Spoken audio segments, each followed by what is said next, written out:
नारा है कि जिससे कि एक जोश आ जाना चाहिए अंदर, जो दिमाग में पूरी तरह वो कहते ही बुलंद आवाज निकलनी चाहिए। सभी से मेरा आग्रह है, जय भीम। सर्वप्रथम संविधान के निर्माता symbol of knowledge Bharat Ratna, गरीबों की पिछड़ों की मसीहा बाबा साहब डॉक्टर भीमराव अम्बेडकर साहब के चरणों में नमन करते हुए, जल्दी बैठ जाओ, महात्मा ज्योतिबा फुले जी के चरणों में नमन करते हुए,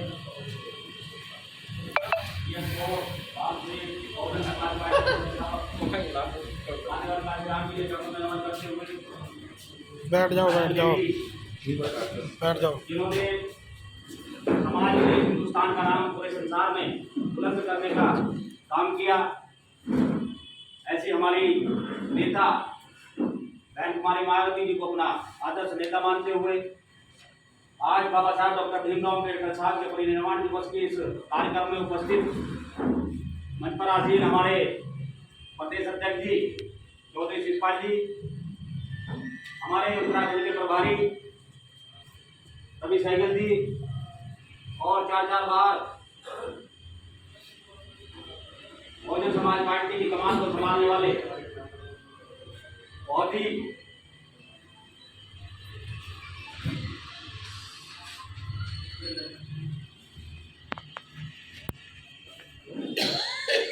मंच पर आसीन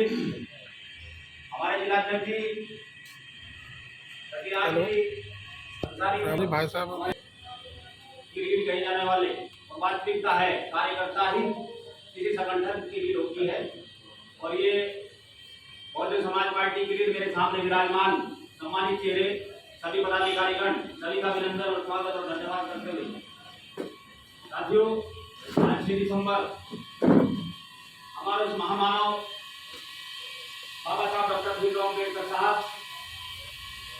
हमें इस संसार को छोड़कर यहाँ से गए, और उस महामानव के श्रद्धांजलि देने के लिए हम सब लोग यहाँ पर उपस्थित हुए। बाबा साहब डॉक्टर भीमराव अम्बेडकर साहब वो शख्सियत हैं,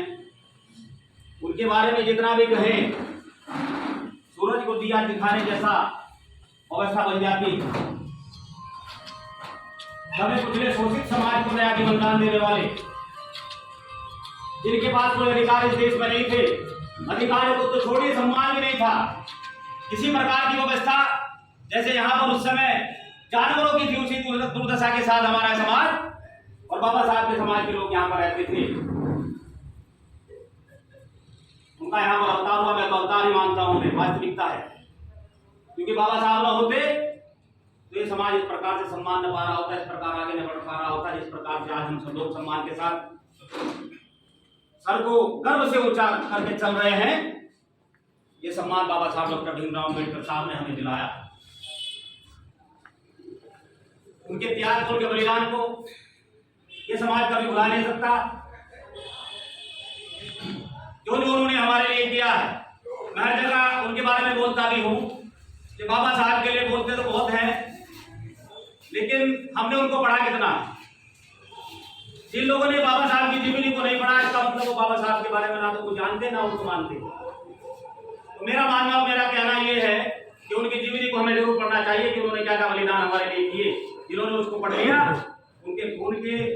प्रत्येक कतरे में बाबा साहब का नाम वैसे तो है, लेकिन वो उन्हें निश्चित रूप से पूरी तरह से आकर आ जाता।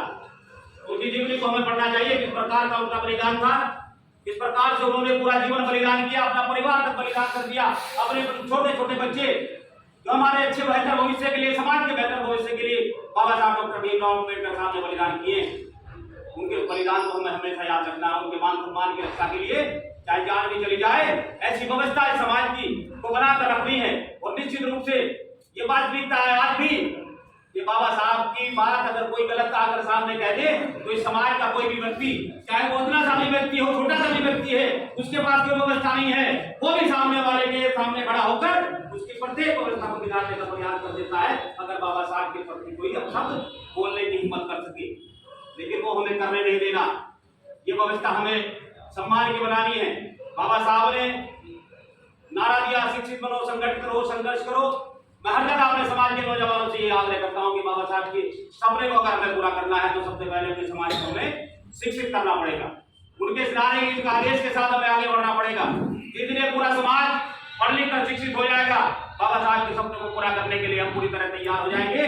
बहुजन समाज पार्टी के माध्यम से सब समाज बाबा साहब के नीले झंडे के नीचे आया है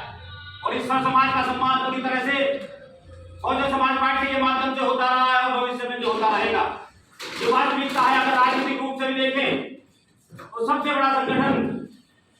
बाबा साहब के नाम पर चल रहा है, जो बाबा साहब का आशीर्वाद के साथ रहा है, वो बहुजन समाज पार्टी, सब समाज की पार्टी जो आज इस प्रकार से बाबा साहब के सम्मान को, मान सम्मान को आगे बढ़ाने का काम कर रही है, उनके नाम को आगे बढ़ाने का काम कर रही है। मैं आप सभी साथियों से ये आग्रह करूंगा,